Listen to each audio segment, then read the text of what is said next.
Craig, our old pal Schnickerface, wrote back and said, "Did Craig ever watch Meet the Feebles?" Seen it. I hate Meet the Feebles. I'm going to give myself the personal goal to watch it by the next time we film. Yes. And no. I started to watch Meet the Feebles. Yes. Vindication! No offense, Schnickerface. Just wasn't my thing. Well, another one of our viewers had a very astute observation about Meet the Feebles. That is Gray Studios. I watched it after you mentioned it, and ugh. It was interesting and not quite as disgusting as Matt made it out to be. And it was clear that Peter Jackson made it intentionally off-putting. It always creeps me out when characters in movies have no empathy for the death of other characters. And The Feebles is full of that. You know, I watched a movie recently that I turned off in the middle of it. Yeah? The Dictator. Have not seen. I've always said that the only offensive comedy to me is comedy that ain't funny. And I also don't really like him as a person. Sacha Baron Cohen. Yeah, he seems like kind of a jerk. No reason to get down on the guy. You haven't met him. And I never will. Matt, open that door. I've got a bunch of movies that I've never seen before. You don't know what they are. Every episode I'm going to spring one on you. We'll watch it and talk about it. Welcome to the basement. Okay, goodbye. Wow, I can't believe Sacha Baron Cohen was here in my house. He's a nice guy. I hope we were rolling on that. Tona, did he? Oh. Sorry. Well, anyway. Craig, this coming Tuesday is the most anticipated election in the United States. The presidential election. And if you're under 18, go out and vote. Don't tell people. Our film tonight doesn't have anything to do with the presidency, but it does feature an election. It's the 1960s satire of race relations and corporate culture, Putney Swope. I did not see this one coming. Otherwise known as the Truth and Soul film. Released in 1969 and mostly forgotten today, this film was quite a sensation when it was released. Director Robert Downey Sr., father of Robert Downey Jr., actually redubbed his own voice over the voice of the lead black actor, Arnold Johnson, who had trouble memorizing and delivering lines. That foreshadows how his son would be playing a white actor playing a black actor in Tropic Thunder. Mm-hmm. Yes. Louis C.K. and Paul Thomas Anderson have both cited Putney Swope as a major influence on their work. The character Buck Swope in Boogie Nights was named in tribute to this film. Nice. This movie is about Madison Avenue ad men. And as we all know from watching Mad Men, that when you're an ad man, there's nothing like making a good first impression. So, I have here a few items that will help you if you want to impress. I've been wanting one of these. It's a lint brush and gum. Yep, 2 items from the dollar store because I couldn't think of what to get you for this movie. Aw, thanks, Matt. Won't you come over with us to the old leather couch and sit through a politically charged movie that we'll be watching? Putney Swope. Sit through a movie. Stop it!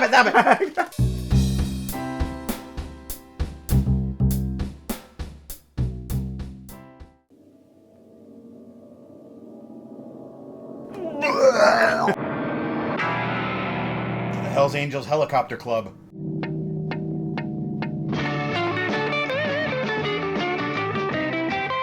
Putney Swope begins with a board meeting at an ad agency. A very strange board meeting full of gags and kooky comments. I'd rather have my son be a fag than a killer. Your son is a fag. You took him on the picnic hike. I didn't. Our job is to manipulate the consumer by arousing his desires. My job specifically is to look kind of like a fish. Hey, Bissinger, you better get hip to reality.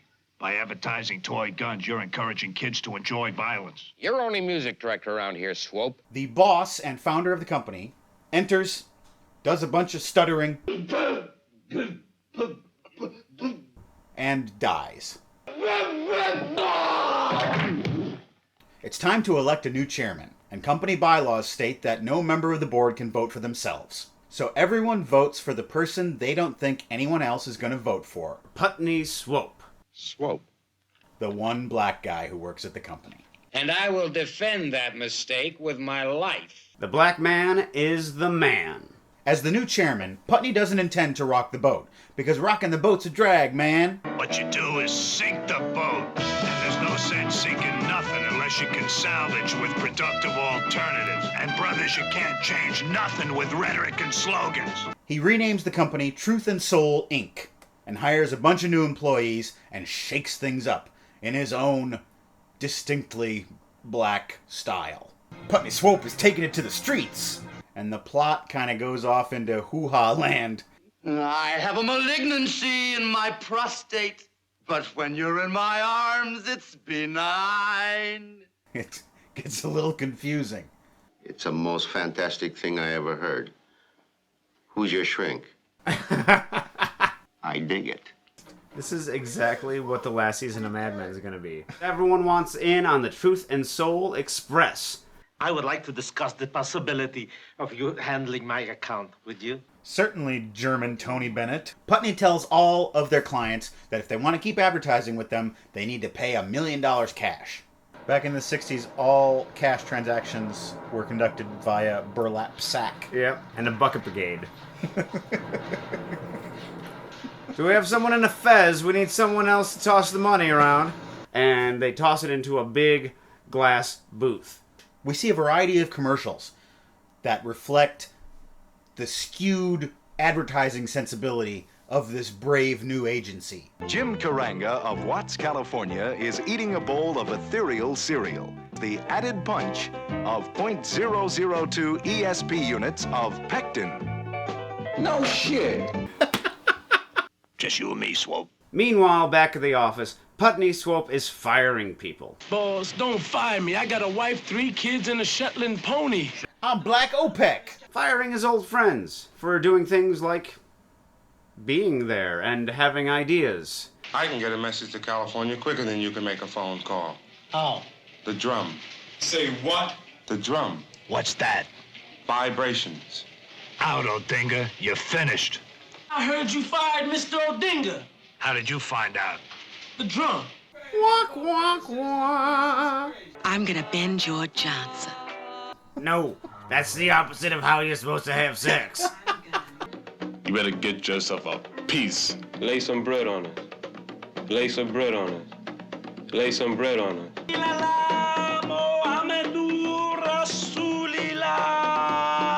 I feel as though we should be making more comments, but really I'm stunned silent. Yes. And then there's stuff that happens that just seems to have nothing to do with anything, like the little midget president. I like the way you handle yourself on the telephone. You're nobody's fool, except perhaps mine. Mrs. Mimeo, you play divinely. What the f*** is going on? Pictures of midgets cannot be used as sheet music. I'm just gonna say that now, Matt. Like it's surreal, man, surreal. Are you for surreal? I don't have any ideas. And I'm also for surreal. I feel like an Oreo cookie. You look like a pile of shit.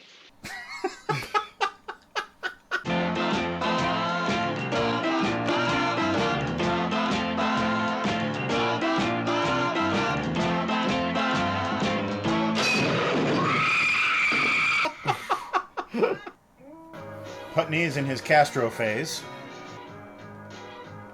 The movie is in its shooting without permits phase. Things keep getting better, and finally, they filled up the entire money tube with money.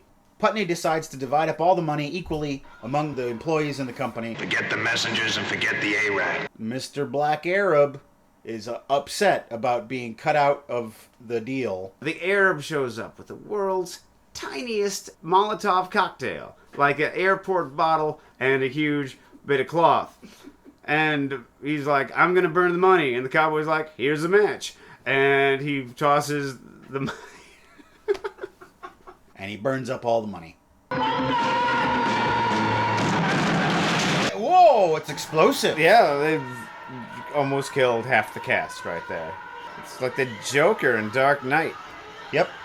Instead of casting Heath Ledger, they should have cast a black jive-talking Sheik. So all the money explodes. Putney walks off defiantly. He's taken the industry down from the inside, and the world isn't any better for it. I'm too sad to fire y'all.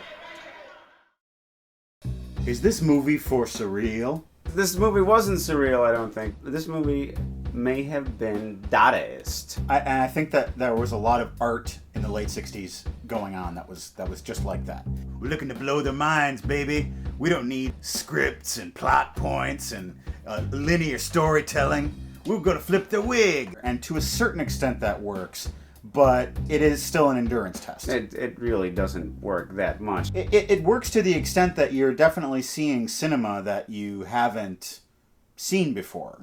That doesn't matter. Do you remember a few episodes ago how I mentioned a couple movies I liked because there's no rules. And this movie had no rules, and that didn't matter at all. It certainly had its moments. It still doesn't make any sense. I really hesitate to call this movie a bad movie. I don't think it holds together as a movie. But, I mean, it certainly has its moments, however few and far between they are.